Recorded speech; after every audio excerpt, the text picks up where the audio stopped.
अगर तुम 2026 में आईफोन लेने की सोच रहे हो और कंफ्यूज हो आईफोन 11, 12 या 13 में से कौन सा लेना चाहिए, तो ये वीडियो तुम्हारे लिए है, क्योंकि आज हम इन तीनों को साइड बाय साइड कंपेयर करेंगे और एंड तक तुम्हें क्लियर हो जाएगा कि कौन सा बेस्ट वैल्यू देता है। तो चलो शुरू करते हैं। सबसे पहले बात करते हैं डिस्प्ले से। तीनों ही फोन में एग्जैक्टली सेम 6.1 इंचेस की 60 हर्ट्ज वाली डिस्प्ले मिलती है, लेकिन यहाँ पे एक ट्विस्ट है। जहाँ आईफोन 11 में सिर्फ HD+ IPS डिस्प्ले मिलती है, वहीं आईफोन 12 और 13 में FHD+ OLED डिस्प्ले दी गई है। डिस्प्ले साइज तो तीनों का सेम है, लेकिन डिस्प्ले क्वालिटी के मामले में आईफोन 12 और 13 आगे हैं। इसका मतलब कलर और शार्पनेस इन दोनों में बेहतर देखने को मिलेगी। तो डिस्प्ले के मामले में आईफोन 12 और 13 आगे रहने वाले हैं। अब बात करते हैं परफॉर्मेंस की। आईफोन 11 आता है बायोनिक A13 चिपसेट के साथ, जो कि 7 नैनोमीटर की फैब्रिकेशन पर बेस्ड है, जबकि आईफोन 12 आता है A14 चिपसेट और आईफोन 13 आता है A15 चिपसेट के साथ। बेसिकली हायर मॉडल में परफॉर्मेंस ज्यादा है, लेकिन इसका मतलब ये नहीं बाकियों में परफॉर्मेंस अच्छी नहीं है। तीनों ही फोन आज भी काफी पावरफुल हैं। जहां आईफोन 11 बेसिक टास्क स्मूथली कर सकता है,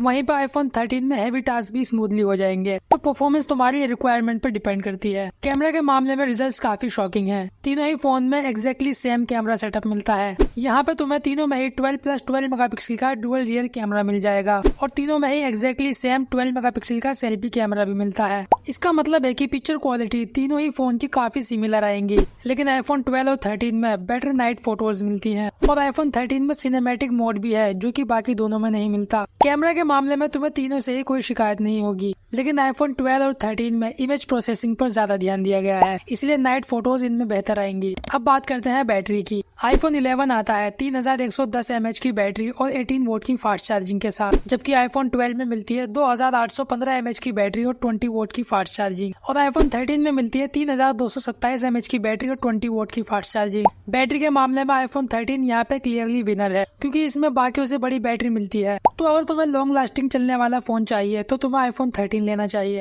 एक इम्पोर्टेंट डिफरेंस यहाँ पे नेटवर्क में भी है। आईफोन 11 में तुम्हें सिर्फ 4G का ही सपोर्ट मिलता है, जबकि आईफोन 12 और 13 में तुम 5G नेटवर्क इस्तेमाल कर सकते हो। इसका मतलब अगर तुम्हें अनलिमिटेड 5G यूज करना है तो वो तुम आईफोन 11 में नहीं कर पाओगे। अब बात करते हैं डिजाइन की। तीनों में एक ग्लास बैग और एल्यूमिनियम का फ्रेम मिलता है, लेकिन जहां आईफोन 11 में तुम्हें राउंडेड कॉर्नर्स मिलते हैं, वहीं पर 12 और 13 बॉक्सी डिजाइन के साथ आते हैं। और डिस्प्ले नॉच भी आईफोन 13 में थोड़ा छोटा मिलता है, जो कि और भी प्रीमियम लुक देता है। अब आते हैं प्राइस पे।